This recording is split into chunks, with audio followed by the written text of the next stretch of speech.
Hello everybody, this is Muhammad Imran. Today we will discuss another topic in the subject discourse analysis, and we will discuss today information structure in discourse.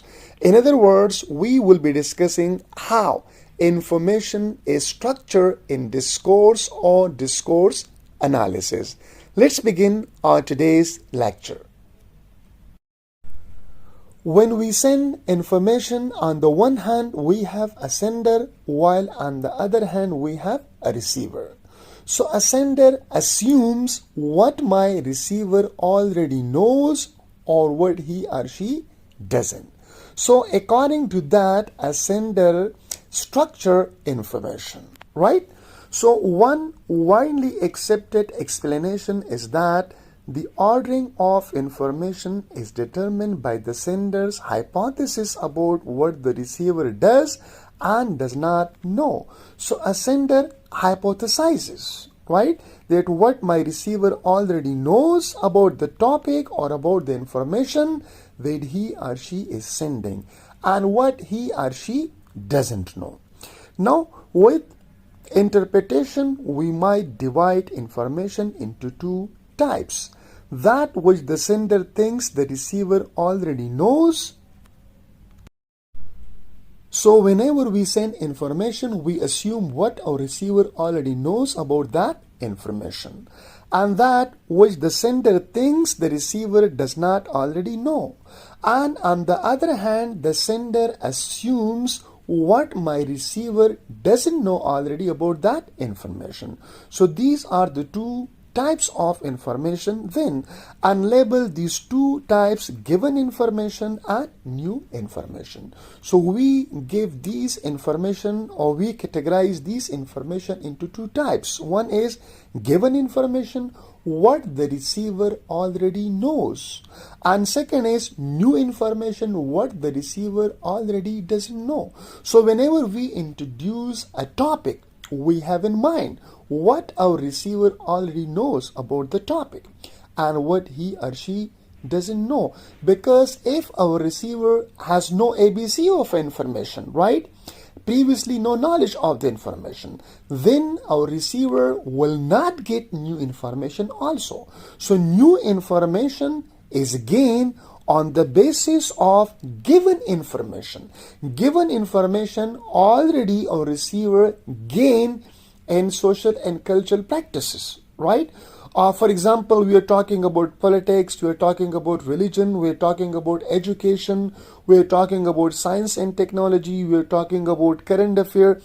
So whatever topic we introduce, we have in mind what our receiver already knows about this topic, this information. So what he or she already knows, that is called given information, and what he or she already doesn't know, that is called new information. So new information can be gained or can be received on the basis of old information or given information. So this is the way through which information is structured in discourse, and we analyzed in discourse analysis on the basis of these two types of information. So any unit of information may of course change status as the discourse proceeds. When discourse is preceded, so the status of information, it changes. And what was new in one sentence becomes given in the next, right? For example, if I say something, right, it's new right now, right?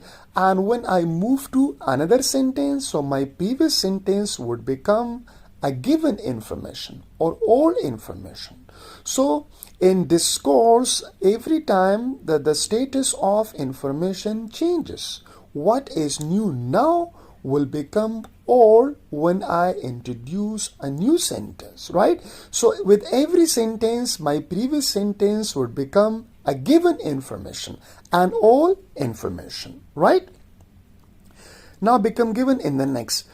Now, precisely because it has just been said, when something is said, it becomes given information, all information.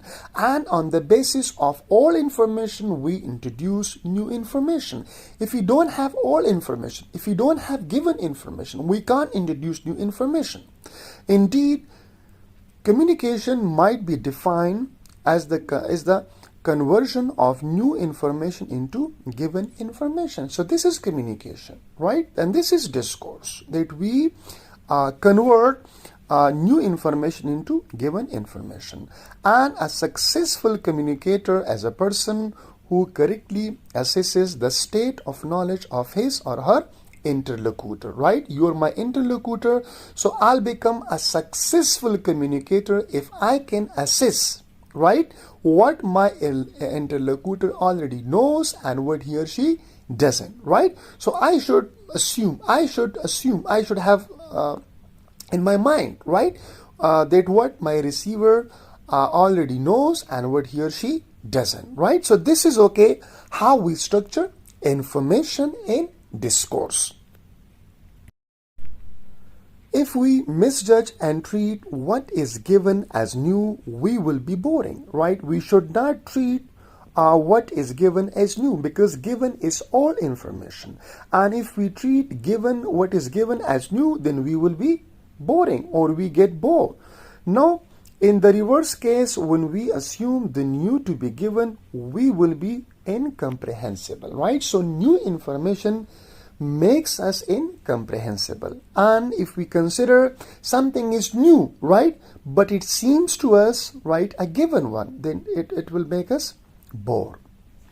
A typical discourse then proceeds roughly as follows: given and new, given and new, given and new. So this is a structure, okay, when we proceed our discourse, right? So first, given information is given, and given what our sender already knows, and new information what they do not know. Given and new, given and new. So this is the structure of information. In this way, information is structured.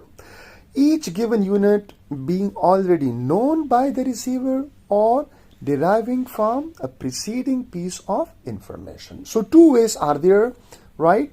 When we talk about given information, one is that a receiver already knows, and second is that a preceding piece of information, what we have just said, that also becomes a given information. So given information may be the one what we have just said, and given information may be the one, okay, what we assume our receiver already know, right? Our choices among the option for arranging the information are neither arbitrary nor just static devices to ensure variety. So when we arrange information into a proper structure in discourse, we have several options. So the arrangement of these information into a proper structure is not arbitrary. There's no relationship. Why do we arrange information into a proper structure in such a way? So this is not arbitrary, because we want to have the function of discourse. We want to make our discourse meaningful. That's why we arrange information in this way, right? It's not arbitrary and not aesthetic devices to ensure variety. It's not for this. The purpose is only to make our discourse meaningful and to have function of our discourse. So, but have some communicative function, making discourse more readily comprehensible. So in this way, when we arrange information into discourse in proper structure, the purpose is what? That we want to have our communication effectively and communicative function, making discourse more readily comprehensible. And in this way, our discourse would be comprehensible if we arrange information in such a discourse structure. So this is the only way, okay? There's no arbitrariness, right? And there's no static devices. I hope you got it.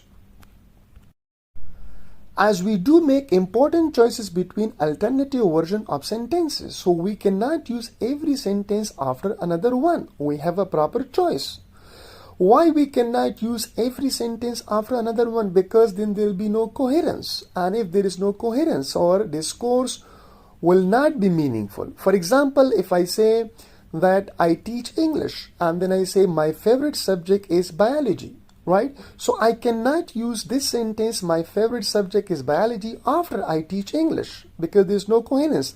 If I say I teach English and then I say my favorite subject is language and linguistic, then there'll be coherence, right? So we have choice. That's why it's a choices, but between alternative version of sentences, and this make our discourse meaningful and comprehensible.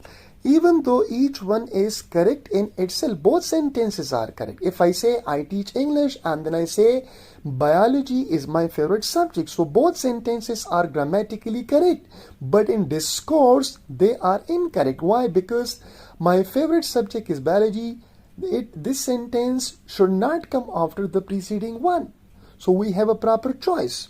Then in a succession of sentences, so it is possible that the choice is being dictated by the sentence before, because if you use one sentence, it tells us that what sentence should come after this one, right? If you're writing an essay on any topic, so when we write one sentence, that sentence tells us that which sentence should come after this one, and in this way this discourse becomes coherent, each one having knock-on effect on the structure of the next. So at first then it would seem that this ordering of information is another instance of formal connection between sentences. So as we cannot use every sentence after another one, in this way we also structure information, right? The preceding or the given information links to new information. So given information and new information, given information and new information.